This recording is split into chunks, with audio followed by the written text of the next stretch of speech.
after becoming an entrepreneur, I had a feeling that I was not good enough to be an entrepreneur, which everyone goes through.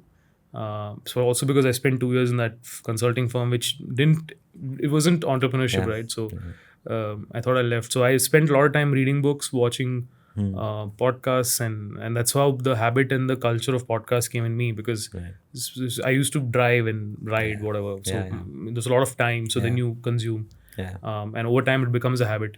Yeah. So then you start looking for better, and Good and now quality. now I don't have cable for other than live sport. Stream it, no? Yeah, but I think It is, that risk factor is just not worth it. Sometimes it's raining. What sport? Football, big. What's your favorite team then? Man United. Oh, I'm still a Man U fan. Yeah, of course. I became a big Chelsea fan. Really? You were, I think, back then also. I remember. Yeah. I saw my first. I went to Stamford Bridge last year. Oh, nice. And saw the first Chelsea Liverpool game. Oh, right. Last year the first game. Right. Yeah. The draw. Yeah. They drew. Yeah, not bad. Good memory. Yeah. But there were 4 goals. 2 of them. 2-2. Yeah. 2 of them were like each one scored an extra goal, which was VAR disallowed. Yeah, I remember. Yeah, but then I was like so disappointed that I didn't see Chelsea win. So I went for the Luton game and made sure that I saw Chelsea win. Yeah, wasn't a good season. I'm planning to go this year in a couple of months. Oh yeah? Diwali time. Okay. I have a friend who stays very close to the Arsenal stadium. Right. You should definitely talk to him. He'll help you. Sure. Yeah. Will do. And you know where to buy the tickets? Generally, I think I have a vendor who can help me out, but I don't know how that's going to be in terms of pricing. Second-hand tickets are what I got. It's called the touts, right? It's called touts, okay. Yeah, they call touts. They flip it. Yeah, they flip it. Yeah, they flip it for exorbitant rate. So I got screwed, dude. Yeah, I how much did you pay? I'm embarrassed it's getting recorded. I paid more than 1,000 pounds. Oh fuck, that's a lot.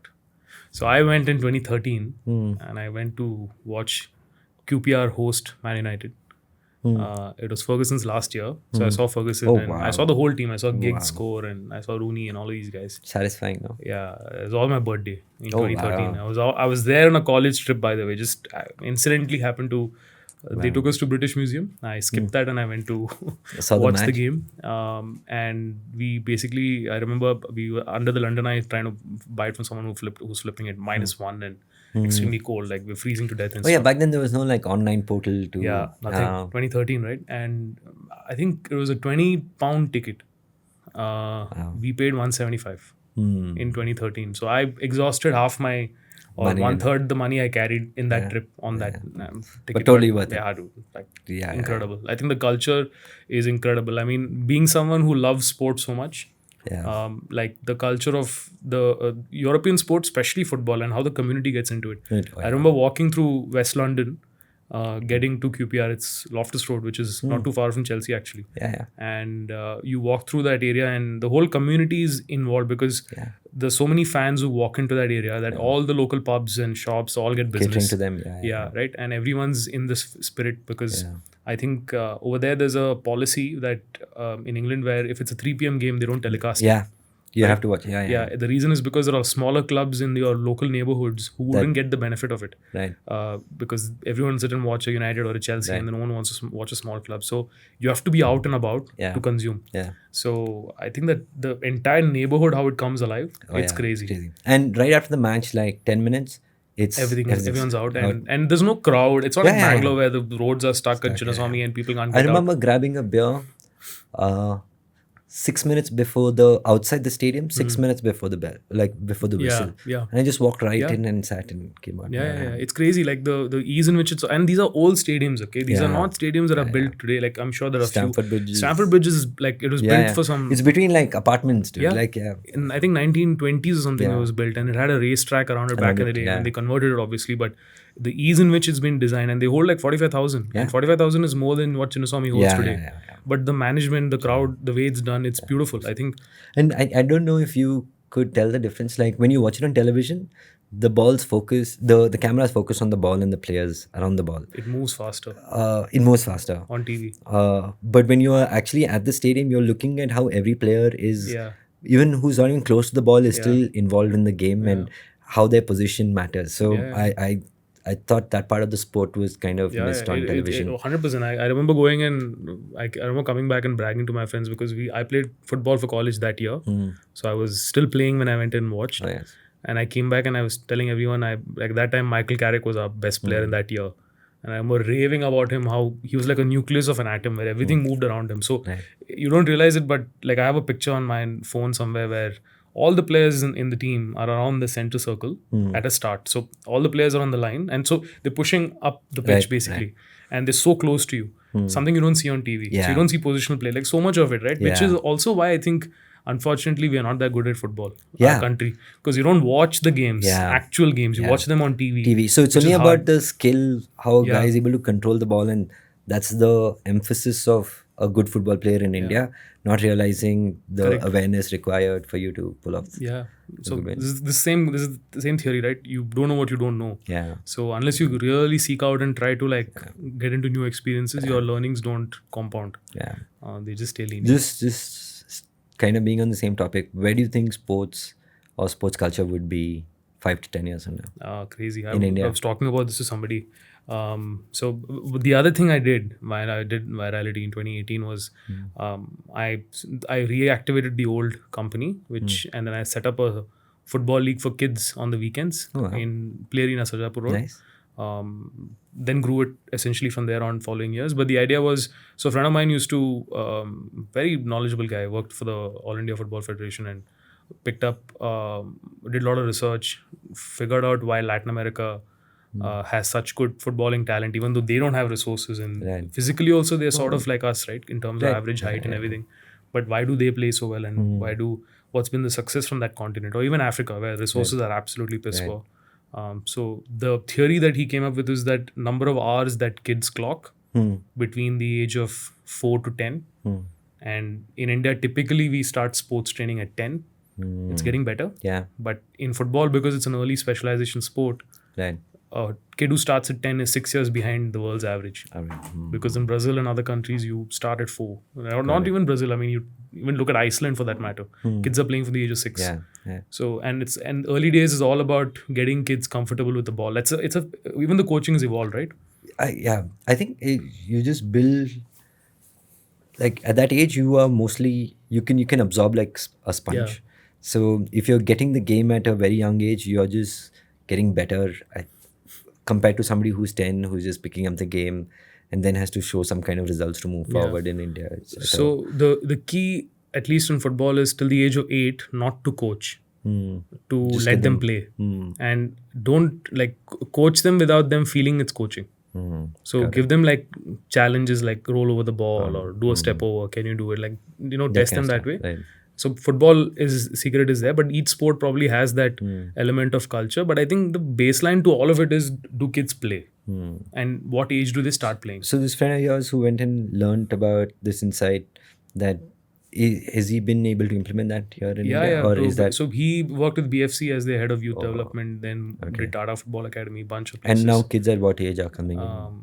See, now he's working with Reliance for the ISL's committee. I think they're developing. So there's a very interesting thing, and he loves data. He's one of the few football coaches that you'll find in India who loves data. He did a mapping of I just met him like 3 weeks back and he was telling me this. He did a last 60-year data study of cities and zones in India from where national footballers have come out. And the answers were clear. Northeast, with Meghalaya being a focus, and some of the other places. Goa, North Kerala, Malabar, some parts of Punjab. Oh, wow. And that's about it.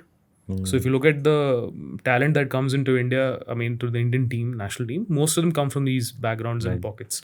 So now they're setting up elite academies in those zones with Reliance and AIFF. I think even Arsenal has opened an academy. Yeah, but so those are, I mean, Real Madrid has been trying to license their soccer schools in India since 2014. Okay. I remember meeting someone and them saying that the 1 year's licensing fee, this is about 10 years ago, was 8 CR a year. Yeah, okay. You're not going to make the money back. Yeah. So it doesn't make sense, right? So most of these guys who come to India from a commercial perspective, saying there's a lot of population, let's capture that. Same with China. Both us and China, unfortunately, don't have the sporting culture. like I had Nisha Millet, the Olympic Yeah, swimmer. I did. So I yeah. was talking to her recently, and she was telling the same thing of her coaching methodology and how she goes about it. There isn't. I mean, she's doing what works for her, but you need, for our population, 1,000 Nisha Millets and thousands of my friend Yeah, who's yeah, been there exactly.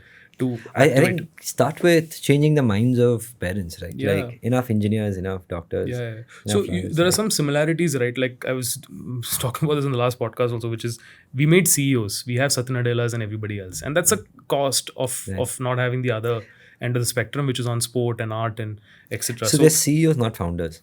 Yeah, exactly. So Right. I very interesting. So you're the first one to spot that. Even I actually didn't think that way. But you're right. I think, but that's the trade-off. When you go deep into education, I think that's what you do. I think now we're going back into the other side. It's a cycle, right? So we're producing talent in other sports also. But what I'm noticing is all the sports that we do well are either individual sport. So you aren't Tennis. dependent on your teammates also growing with you in skill level, or they are late specialization sport. Like a cricket is what is called a late specialization sport. Right. You typically at the age of 4 or 5, to be honest, it's not an age that you play that sport at. They don't make gear for you. The ball is like You'll hurt yourself. yeah, exactly. So it takes a while for you to start playing that sport. And as a function, I think, and it's a lot to do with hand-eye coordination, which is something you're actually born with. A lot of the other things and decision makings are in isolation. So there's a lot of gap between the balls, right? Yeah. So you make decisions in isolation, which is not the case with basketball, football, which are continuous sports without a break. So I think we have a lot to study in sport from a scientific perspective, which we haven't done as much. And no matter how much sport you played in this country, it's still limiting because you haven't experienced it all. So if you look at global sport, it is evolving. Probably we will, push cricket in that direction first because we probably understand it. Yeah. And from there we will And there's try a to population ready to compete against it, right? Like there's- exactly. Yeah. So I think we will go in that direction and then it will transition. But I think we don't have Don't you think we're already like deep in that direction? Yeah, cricket, I think we're number one out there. In every sense, I think we are up there because, I mean, you can have all the sports science and you can have all the infrastructure, but eventually you need that talent to do. And I think we are like the Brazil of football when it comes to cricket. So we are sorted. I think that now women's cricket is pushing in that direction. I think that's a very key thing. And I think they're starting to earn as much as men do. And I think interest in sport is naturally coming. So that's a very good direction. I think that needs to bleed into other sports too, and it will happen. But I think, like, for example, I started playing pickleball.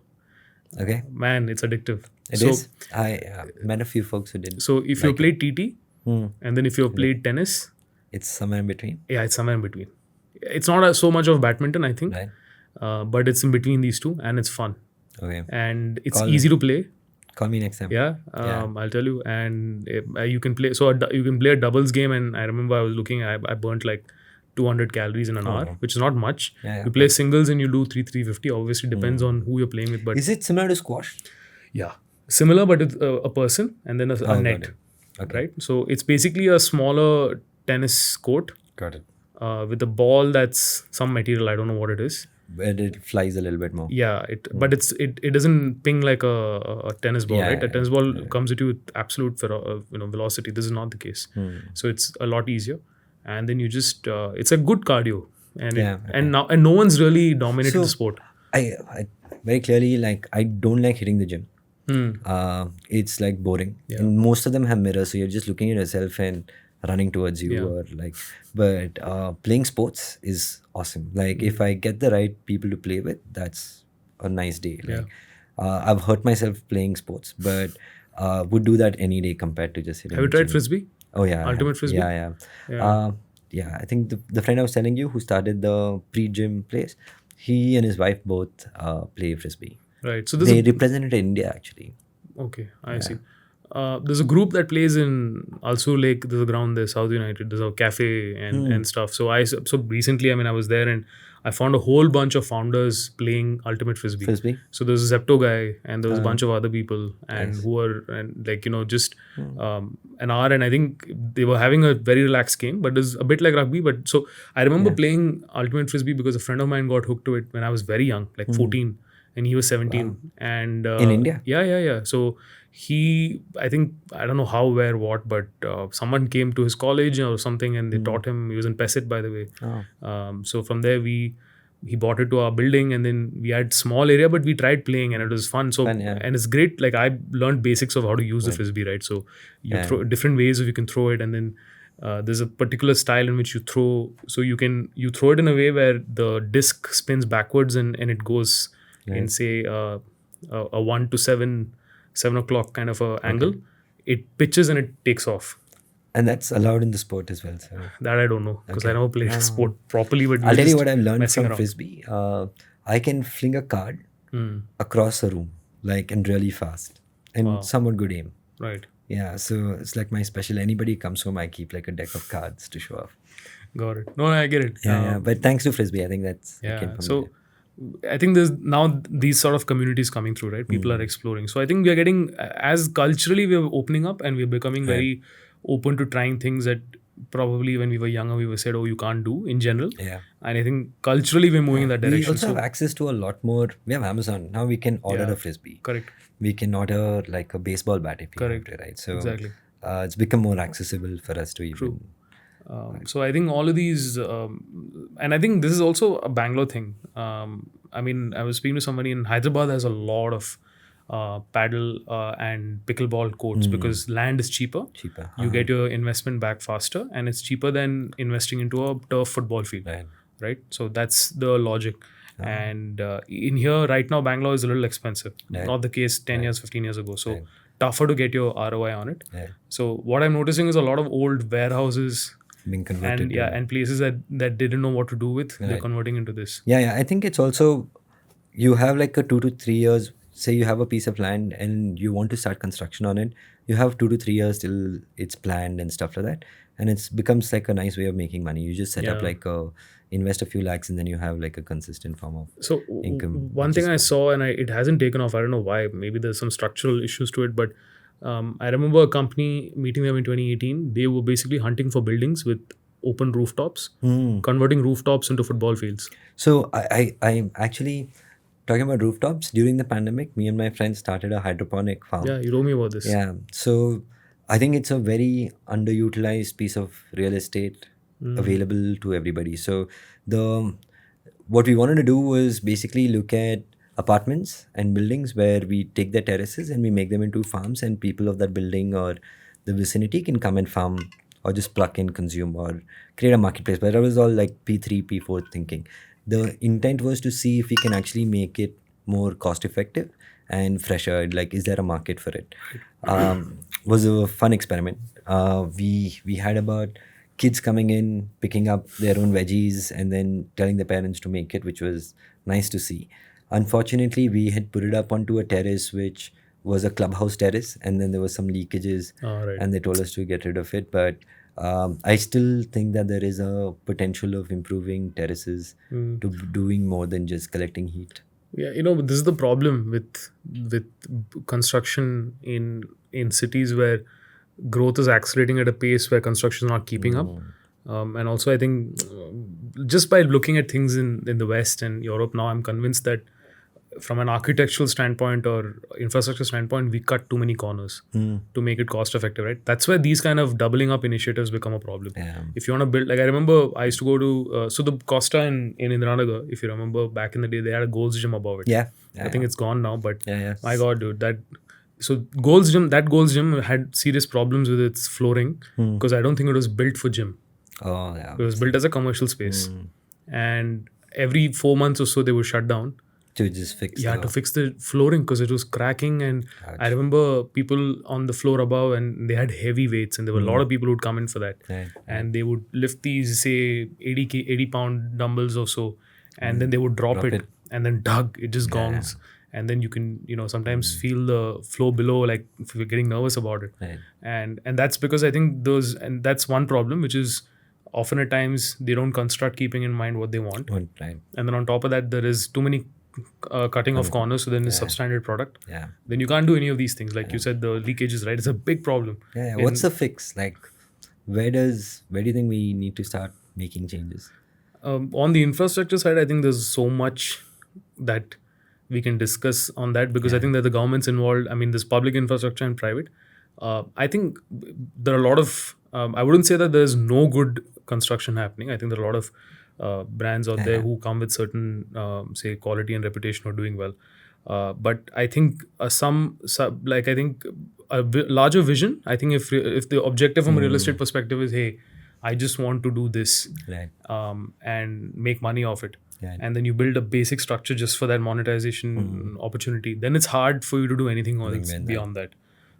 Think of it like a product, right? If you've built a very poorly designed product, we'll find it hard to scale. It's right. that. Yeah. So a lot of that thinking needs to come in, which I think will happen in with us. You see our generation being more mindful about all of it Our compared generation, yes. to the past two generations? Yeah, of course. Because I feel, I mean, I don't know if there are young for example, I don't know if there are young cooperators in the government or people who look after civic infrastructure for that matter. Typically, you find people who are slightly older, not our generation, right? And I find I don't think they would have that kind of an outlook, because I think times were different. You didn't innovate or look to create a benchmark from that point of view. Like even now, I think if I'm a cooperator, let's say in Indranagar, if I make a beautiful design of a footpath or of a street and sort of look at it from a spatial design perspective, so much can happen. Yeah. I remember, so I'll give you an insight on this. I know the owner of Bob's Bar. He's a good friend. I've got to know him from a few years. Good friend to have. Yeah. So, do you know him? No. Okay. I'm saying the fact that he owns Bob's Bar. Yeah. Good Right? He's a graduate of Shrishti, Oh, wow. the design school. So he recommended a book to me many years ago called the Design of Everyday Things. Oh, yeah. Right? I've read it. Awesome book. Yeah, exactly. So he recommended that to me, right? A bar owner and whatever stereotype you would otherwise put them in. Yeah. And he was explaining to me the logic of the tender shore roads, which are in St. Mark's Road and the city. So if you look at them, they're kind of narrow with wide footpath. Logic was that if you can take away bottlenecks, you reduce congestion from the perspective of 4 lanes and 4 cars suddenly becoming 2. Now that's the biggest congestion. That's the biggest thing, right? So if you make all the roads in width the same, traffic will always flow. It's design thinking. It's when 4 lanes become 2 lanes. That's when. And the fluctuation is a problem. Yeah. Got it. So if you make everything uniform across, then it might be slow, but it will move.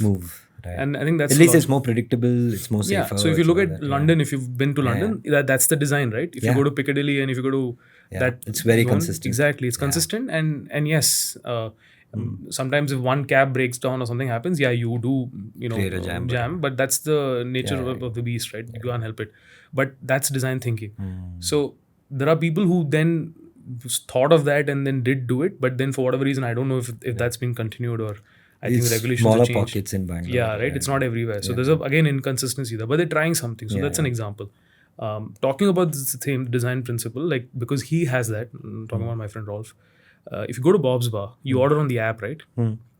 So I remember meeting him after COVID, and he gave me a very good insight. He said the whole concept of head chef, secondary manager, then a separate person to take an order, one other person to clean the table, all of that hierarchy of your hospitality chain, why do you have it? It was defined by some French policy and tradition and customs at some point in time. The world has evolved. So if you look at Bob's Bar, and I haven't been there in the last year, I'm actively trying not to drink, but if you look at the model that they do have managers for each floor, and then they have runners who just bring you what you want and you order on the app, so there's no miscommunication and stuff, and it's a scalable model. So you don't need. Is that why they still continue to take orders from mobile?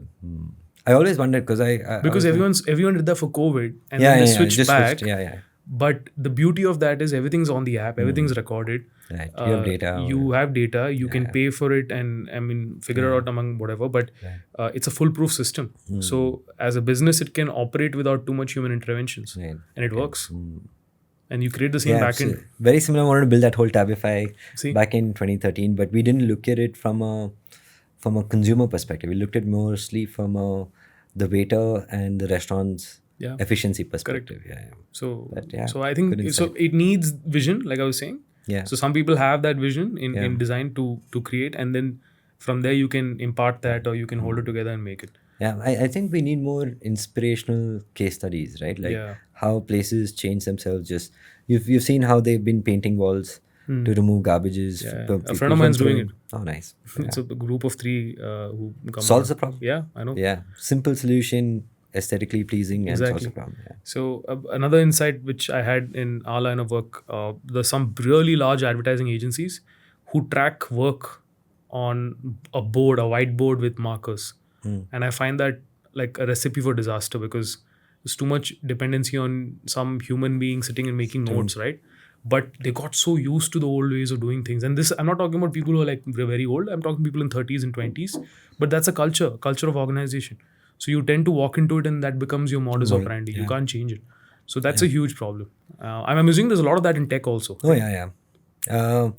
I'll very recently I was talking to one of my dad's employees, and the way my dad runs the company is very different than the way I did. Right. His is a signages business, right? So he Signage makes business. signboards. Yeah.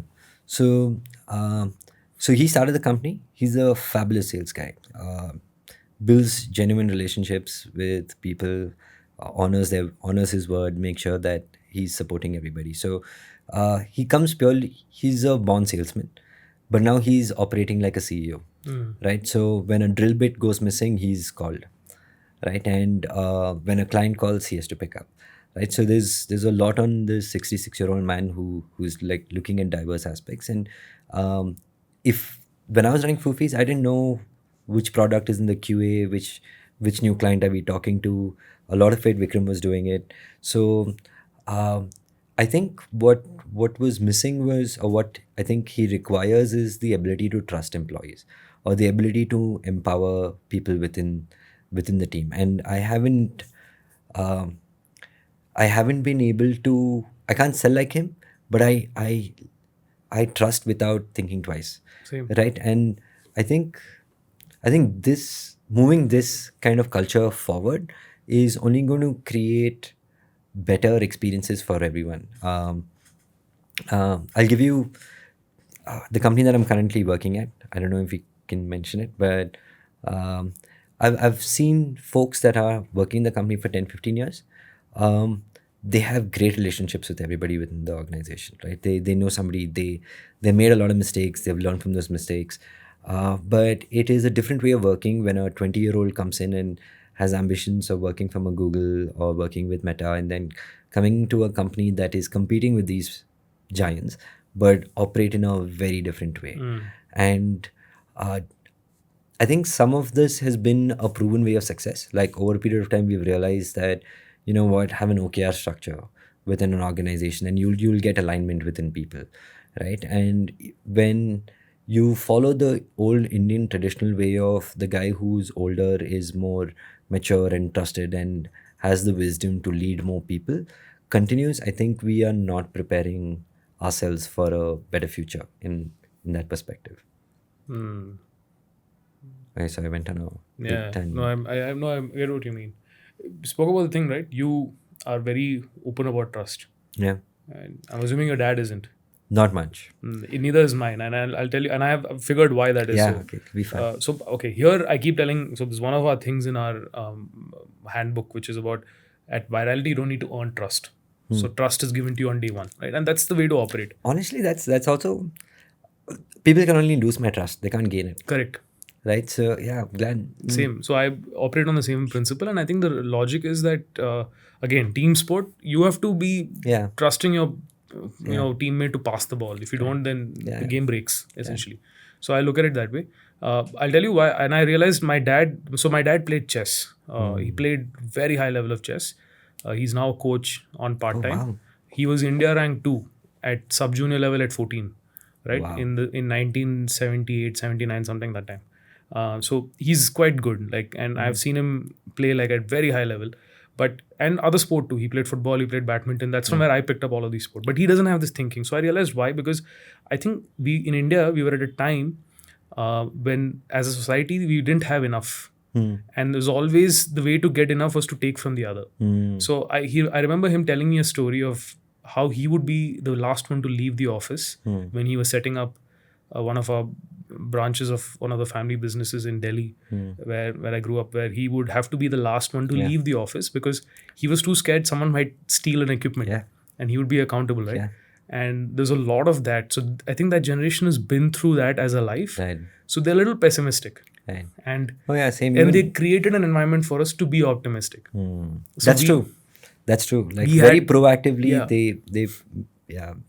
And Same even my dad. Like the reason why he doesn't trust is because of 2-3 employees that have cheated him, correct. right? And now it's going to be like, how do you sustain a company 10 years employing people who are in their 20s to 30s in that environment, Correct. right? Like, yeah.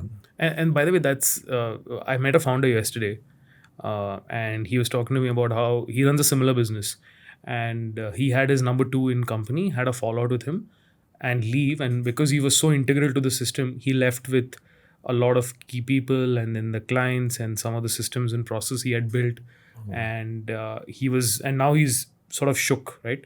So he's now gone full founder mode, and like hands deep into the dirt, and he's become less trusting. So now that's also what I think happens. Luckily, I think maybe you and I have been in environments where that's not happened to us, or that's not been too colossal to us.